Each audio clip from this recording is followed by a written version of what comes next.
with that out of the way, we can go right ahead and talk about the Elite Eight last night for the women's side, particularly the Iowa Hawkeyes beating LSU in a rematch against, it's a finals rematch. They played against each other in the NCAA Women's Finals last year, and they rematched again in the Elite Eight. So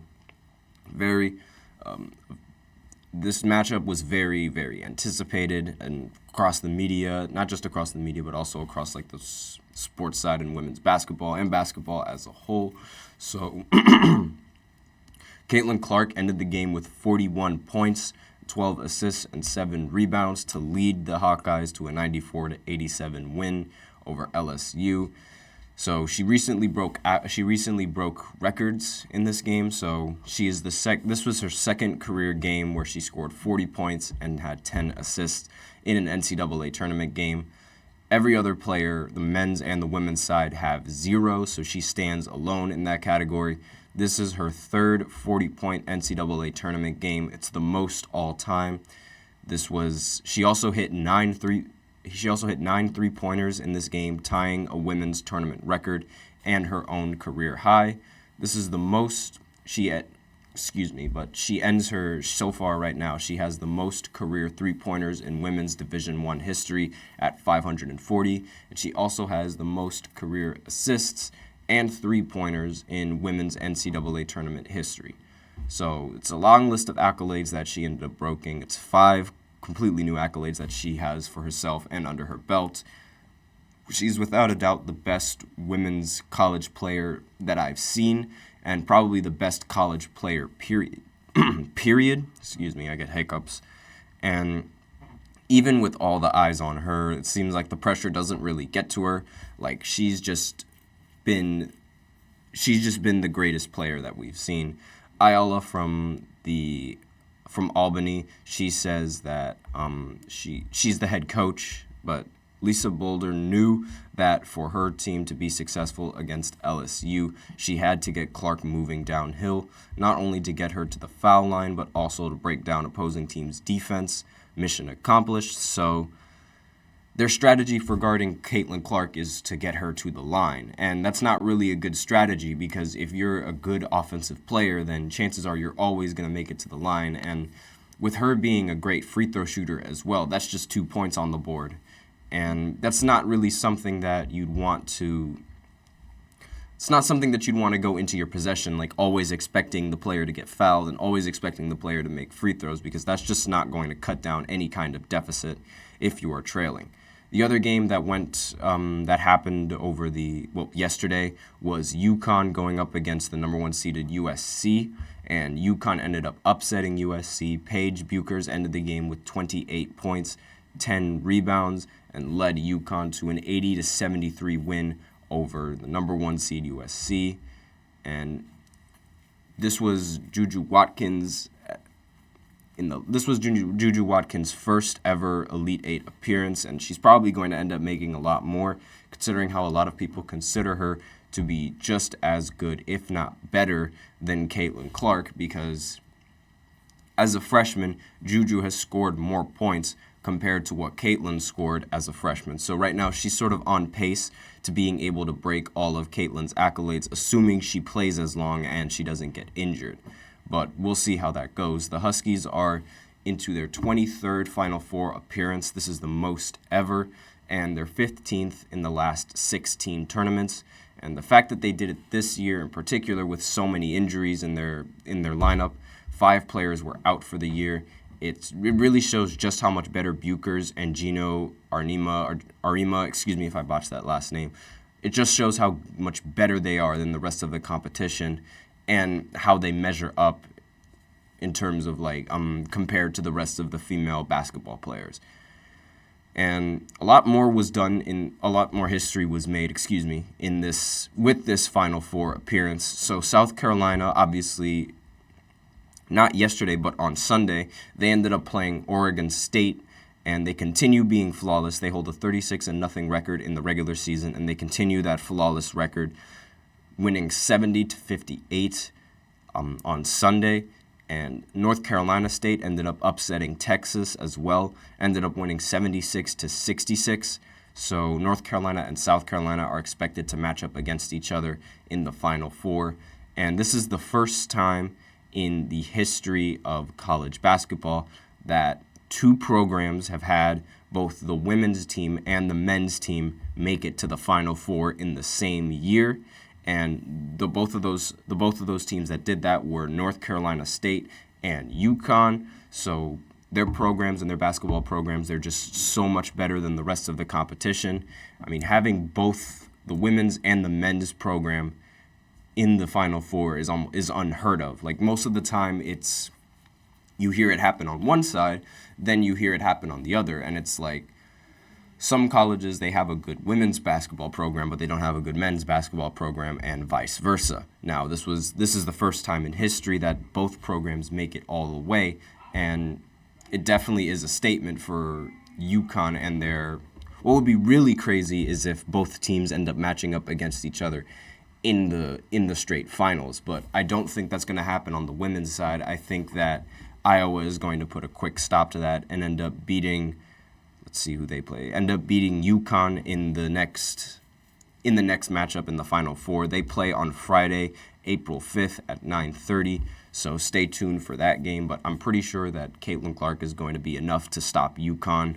But we'll see, because it's a lot of the women's side. It's for college. It's definitely more like there's more focus on star power than there is focus on individual, like on a team-based game style, I guess you could say. So, like, on the men's side, you might see a lot more ball movement, and as a result, you might not get that player that scores 30 or 40 points. But on the women's side, you see a lot more isolation, especially when you have talents like Caitlin Clark, Juju, and Angel Reese.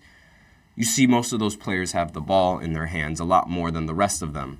And it's a lot easier. It makes the women's side of college a lot easier to market, because there's a lot more matchups that you can pinpoint and matchups that you can sort of not only just exploit, but also like bring awareness to, like in the terms of media standpoint. Because the women's side, there's not really, you either stand out or you don't, I guess you could say. And then on the men's side, it's sort of like not many people really stand out unless they have a great scoring performance. And you don't really hear a lot of men on the college side have these great scoring performances like they do.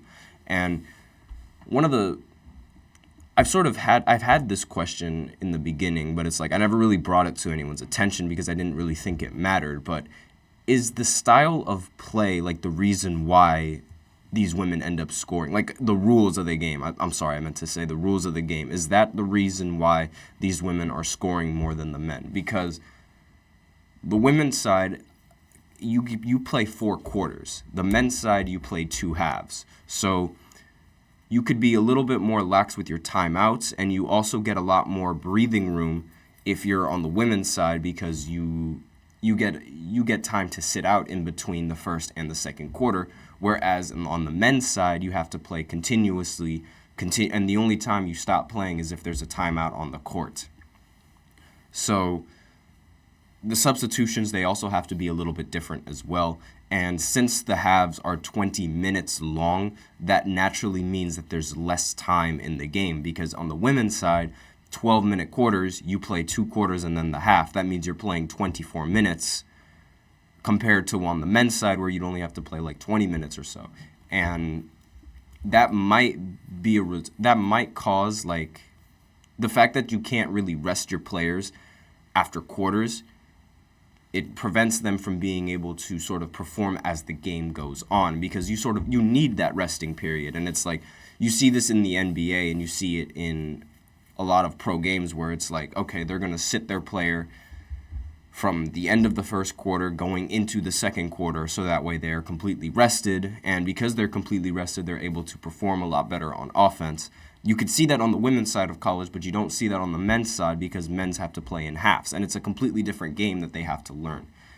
And there's also the fact that the women's side, they don't really have as many people on the same level as Caitlin or Juju, where on the men's side, everyone is relatively at the same level. You don't really see that many outstanding scoring performances in the NCAA tournament. You mainly see a much more dominant team effort than you do an individual score. Like, just look at the men's program over at UConn recently playing against, in their previous matchup. They ended up going on a 30-0 run.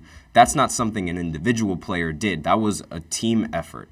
And that team effort is constant. Like, when they went up against Illinois, when they went up against all those other teams to make it this far in the tournament, that team play is constant. There's not always that one player that just outperforms the team and the complete other team. Like, I look at the box scores for UConn, it's relatively spread out in terms of scoring, apart from Donovan Clingan, who ended the game with 22 points and 10 rebounds.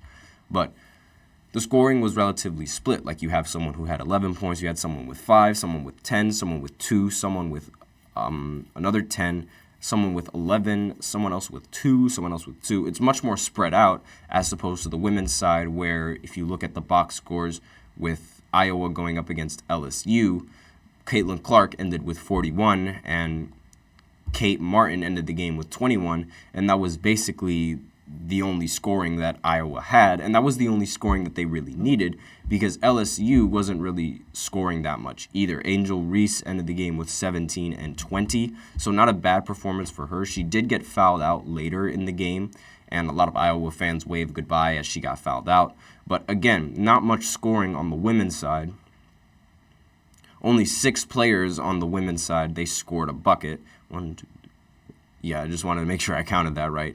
And one of them shot 2 for 10. So the fact that there were only 5 people, the fact that there were only 6 people who ended up scoring a bunch of points, and honestly, there were only 7 people in total playing in this game. So that doesn't help LSU whatsoever. The fact that they don't have that deep of a bench compared to the rest of the teams and compared to the men's side as well. Usually on the men's side, they do complete substitutions, like complete lineup changes to go into either out of a timeout or into the second half. They do ridiculous lineup changes and everyone else gets a chance to play. But on the women's side, it's more like they don't have that deep of a bench, and it's more so dependent on how well your star player plays going up against another star player, similar to how it is in the NBA, where if you don't have that star player that can get you a bunch of points or can provide a lot for your team, you're not going to end up winning that game. And that's a bit of a reason why the women's side is a lot easier to market, because they're able to sort of pinpoint exactly which players are good and which players stand out, because they're easy to stand out. The skill gap is just so much wider between Caitlin Clark and the average women's college basketball player. And with that, we are out of time for this first segment, so tune in for the second segment as I talk about the Phoenix Suns, and particularly in Devin Booker, and their chances on the playoffs and how far they could go, how low they could go, and we'll see, just make some assumptions on like exactly what their trajectory looks like given this win. So I will be right back after this short break.